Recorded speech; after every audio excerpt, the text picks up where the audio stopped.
Hello everyone, this is Shabnam here. Welcome back to my channel, The Counseling Corner.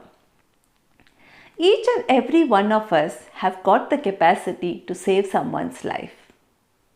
All that we need to be aware of is the warning signals as well as the risk factors. It is usually assumed if the person is always smiling and he is happy, then he is very happy in his life and he will not do anything like this.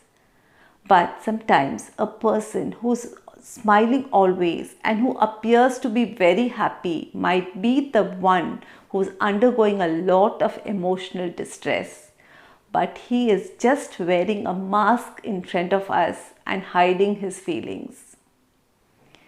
Any person, rich or poor, at some point of his life might experience suicidal tendencies and might also attempt to do that.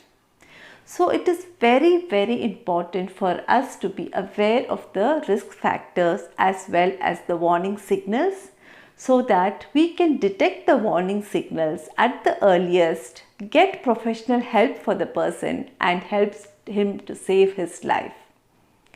Let me just give you one example. 2 years ago, one of my students reported that one of his friend who was very good in academics and extracurricular activities, she had a lot of fans following her on social media, a lot of friends, and she always appeared to be very happy. Just 3 days after her birthday, she ended her life by hanging herself, leaving everyone clueless why she did this. So you need to be aware of the risk factors.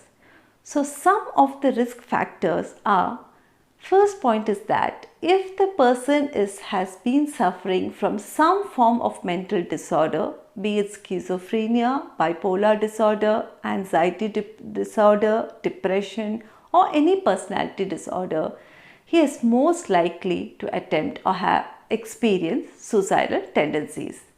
The second point is that if the person has substance abuse disorder like alcohol or drug addiction. The third point is that if the person has been suffering from any form of terminal or critical illness like cancer, HIV, then the chances are more. The fourth point is that if the person has undergone some trauma or any form of abuse as a child. The fifth point is that if the person has been exposed to suicide either directly or through social media. The sixth point is that if the person has recently undergone some financial crisis, a loss of a job, or if he has some relationship breakup, then he is vulnerable. The seventh point is that if the person has attempted suicide earlier, then he is more likely to repeat the behavior again. Or if there is a history of suicide earlier. So these are some of the risk factors, and if you find one or more of these risk factors in a person, then you need to be alert and look out for the warning signals. Again, the warning signals, some of the warning signals, it is easily detectable because it is obvious. But some warning signals are not obvious and it is very difficult for us to detect them and we miss them till it is too late. Now let me give you insight about some of the warning signals.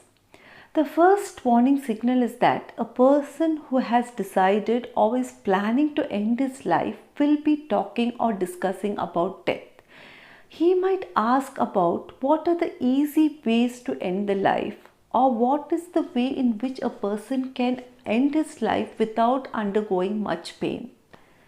Sometimes they start looking up for this information in Google, and among teenagers it's quite common that they post some depressive posts in the social media. They might indirectly talk like, use words like, hope I never woke up in the morning. Or they might say that my loved ones would be much better, live better or happier if I am not there. Or they might say that there's no point of me living, it makes no difference whether I'm alive or dead. Something like this indirectly they might speak, which you need to be alert of. Next thing is that if they have really planned to do something like this, some might write a will for their property, or they might start distributing their personal valuable items what they have.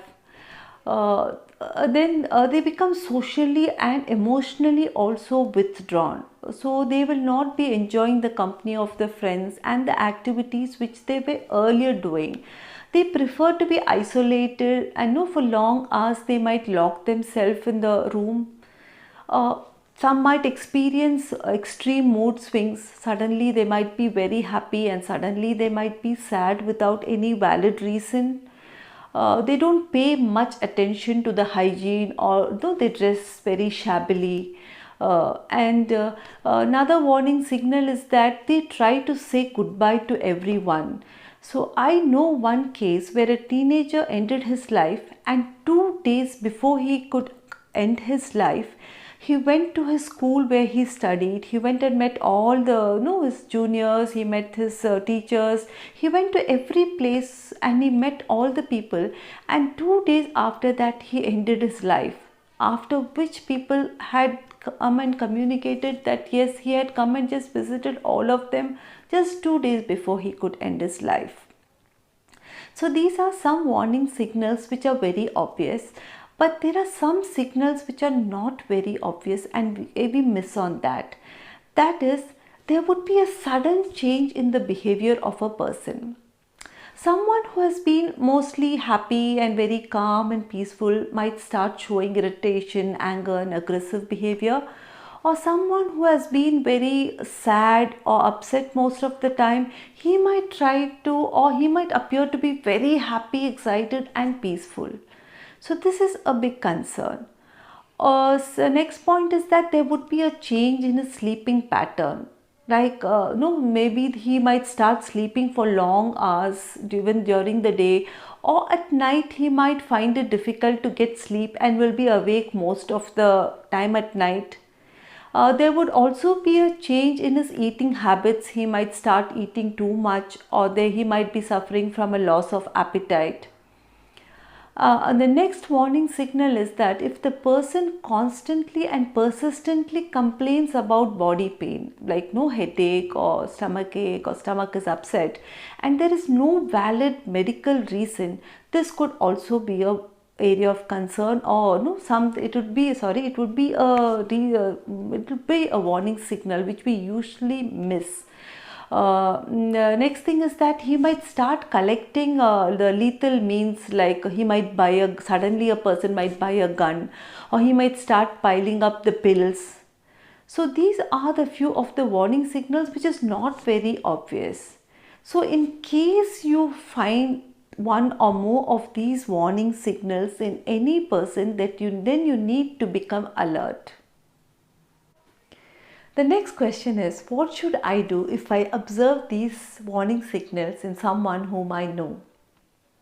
In case you find someone talking about death, or find any of these symptoms or warning signals, and if you find it is an emergency, then you have to immediately refer the person to the Crisis Intervention Center or Suicide Prevention Center and get him admitted, because 24/7 observation is very important and he cannot be left alone. But in case you find that he has suicidal tendencies but it is not an emergency, then talk to him directly. Ask him if he has some plan like this, but ensure that you talk to him in private. Listen to him without judging and be very compassionate to him.